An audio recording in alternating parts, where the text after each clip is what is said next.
Salut, c'est Olive. Je suis enchantée de vous annoncer que pour la première fois de ma vie, of my life, je vais participer au challenge Cold Winter. Donc le challenge Cold Winter, pour ceux qui ne connaissent pas, c'est un challenge qui existe depuis 4-5 ans je crois, et qui est renouvelé tous les ans. Voilà, donc ça a pour but de lire des livres de notre palle durant une certaine période en hiver, et donc de se faire plaisir sous un plaid, voilà, tranquille. Évidemment, parmi toutes les booktubeuses que je suis, il y en a une qui parle tous les ans du Cold Winter Challenge, c'est Margot Liseuse. Et je sais pas, cette fois, c'est son enthousiasme débordant qui m'a donné envie, ou si c'est son article, ou si c'est juste la période. Mais j'ai eu envie de me lancer dans l'aventure. Pourtant, je n'aime pas les challenges, hein, j'aime pas trop qu'on me force à lire, même si ça vient de moi-même. Je n'aime pas me forcer moi-même à lire des livres. Mais bon, je sais pas pourquoi, ma bonne étoile m'a soufflé à l'oreille, lance-toi. Il y avait des bonnes ondes, donc je me suis dit, allez, je me lance, je découvre à mon tour le Cold Winter Challenge, et ma foi. Donc pour tout ce qui est info pratique, le challenge commence le 1er décembre et se termine le 31 janvier 2017. Et il y a 2 menus disponibles. Donc soit on lit 2 livres qui parlent de la période des fêtes, donc de Noël, du Nouvel An, soit on lit 2 livres qui parlent de froid, d'hiver, etc. Donc moi j'ai choisi le 2e menu, Montagne enneigée, et j'ai donc découvert que dans ma palle il y avait 2 livres qui correspondaient. Le premier livre qui correspond, c'est Les Loups chantants d'Aurélie Wanesten aux éditions Scrinéo. J'espère que j'ai bien prononcé le nom de famille. Donc pourquoi ce livre correspond au menu Montagne enneigée? Tout simplement parce qu'il se déroule dans un pays où le froid est omniprésent. Et voilà, il y a des montagnes, il y a de la neige, il y a des chiens de traîneau, et visiblement ça raconte l'histoire d'une jeune adolescente qui, on ne sait pas trop pourquoi, tombe malade et sa peau se transforme en glace. Donc il lui reste peu de temps avant de se transformer en statue, tout simplement. Et c'est son frère ou son ami d'enfance, je sais plus trop, qui va parcourir justement le désert de neige pour essayer de trouver un remède, pour essayer de la sauver.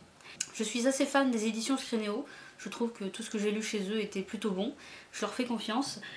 Forcément il y a un loup sur la couverture, donc j'ai accouru parce que j'adore les loups, et puis je sais pas, je le sens bien. Je fais confiance à l'auteur.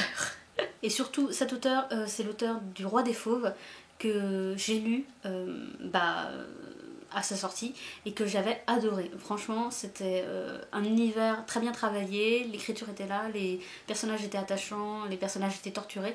Donc si c'est aussi bien que dans son premier livre, franchement, je ne vais avoir que du bonheur en le lisant.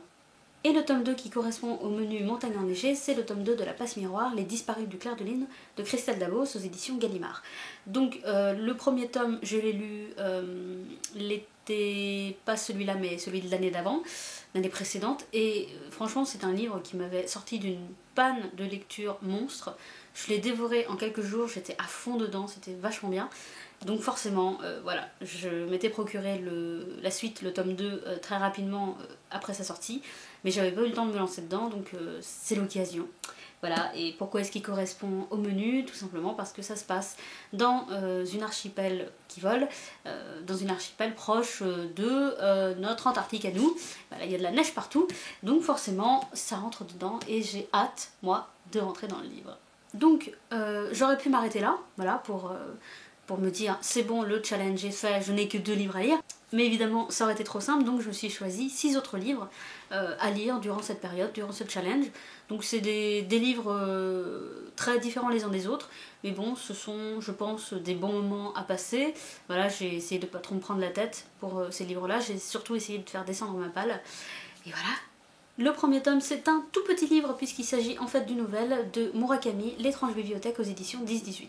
Donc je n'ai jamais lu aucun livre de Murakami, j'ai honte de le dire mais c'est la pure vérité, et donc il était temps que je me lance dans l'aventure, j'ai envie de dire, il était temps que je découvre cet auteur dont tout le monde ne dit que du bien. Donc pourquoi ce livre de Murakami et pas un autre? Déjà pour le titre, L'étrange bibliothèque, ça m'attire. Et ensuite parce que, alors c'est totalement ridicule comme argument, mais il y a un corbeau sur la couverture. Et j'adore les corbeaux. Et la couverture est juste magnifique. Et j'ai été étonnée en l'ayant en main parce que j'étais persuadée qu'il était plus grand que ça. Plus épais, et en fait non, comme vous le voyez c'est un tout petit livre, c'est une nouvelle, j'étais persuadée que c'était un roman, et à l'intérieur bah, c'est trop beau, à l'intérieur il y a des illustrations, donc voilà, donc ça promet du grand rêve, ça promet de l'angoisse, parce que visiblement c'est un jeune garçon qui emprunte des livres à la bibliothèque, et tout d'un coup bah, on lui dit qu'il y a une créature étrange qui voudrait lui manger le cerveau. Donc effectivement c'est particulier, mais j'ai très envie de me lancer dans cette littérature particulière et j'ai hâte de découvrir. Voilà.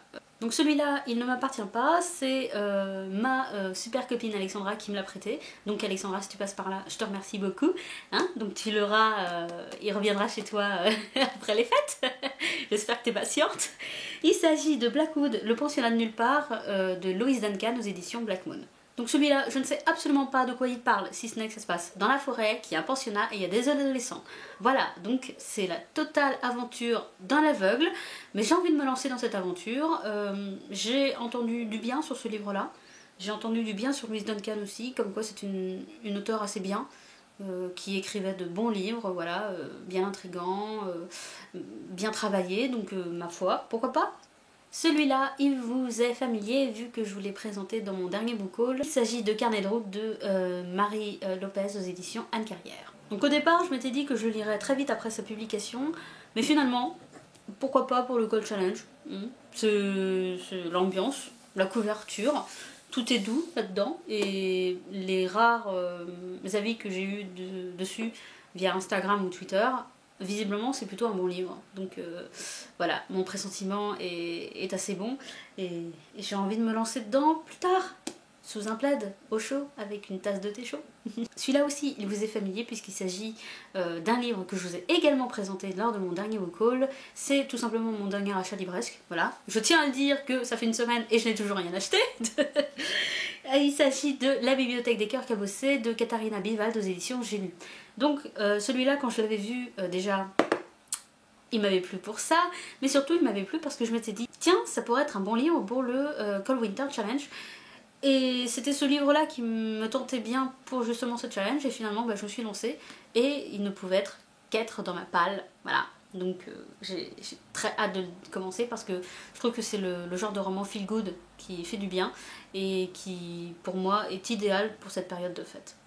Alors ce livre-là, ça fait plus d'1 an que je dois l'avoir dans ma palle, parce qu'il s'agit en fait du cadeau d'une amie lors d'un swap qu'on avait fait ensemble.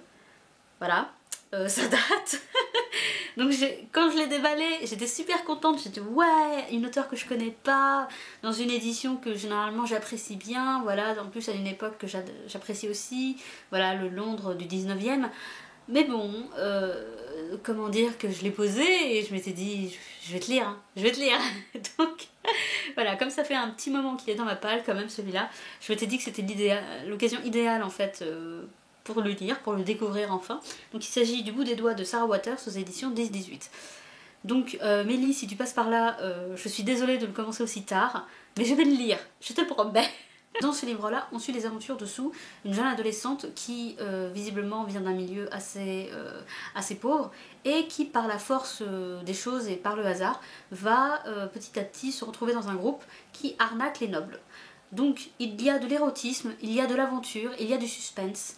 Donc je pense que je vais passer un plutôt agréable moment en cette douce compagnie livresque. Et celui-là, ça fait aussi un moment qu'il est dans ma palle, puisque j'avais dévoré le premier tome, et je m'étais dit, il me faut la suite, j'ai besoin d'avoir la suite. Donc quand la suite est sortie, je me le suis procuré en un rien de temps, mais je sais pas, j'ai peur de terminer cette histoire. Donc il s'agit d'Aeternia, le tome 2 de Gabriel Katz aux éditions Scrinéo. Voilà, donc je pense que vous connaissez l'histoire d'Aeternia, hein, cette histoire de ce gladiateur qui malheureusement va perdre ses enfants et donc va vouloir se venger, voilà, contre un ordre religieux qui a la main basse sur tout le peuple. En fait, le premier tome m'a tellement plu, et ça s'est arrêté à un moment tellement waouh quoi, que j'ai peur de continuer et j'ai peur d'être déçue tout simplement. Donc tout ce que j'ai entendu dessus, c'est non, c'est trop bien, c'est pile dans la continuité du premier, n'ayez pas peur. Mais je sais pas, j'ai quand même peur de me lancer dedans. Donc je me suis dit, écoute, ça parle pas d'hiver, mais c'est l'occasion idéale, tu veux faire descendre ta palle, donc vas-y, lance-toi. Donc je vais me lancer avec joie, avec allégresse dans ce tome 2. Je vais enfin terminer la duologie de Gabriel et Kat. Et j'espère ne pas être déçue, j'espère être tout aussi étonnée que lors de la lecture du premier tome. Et je sais pas, ça parle peut-être pas d'hiver, mais moi ça me donne des sueurs froides.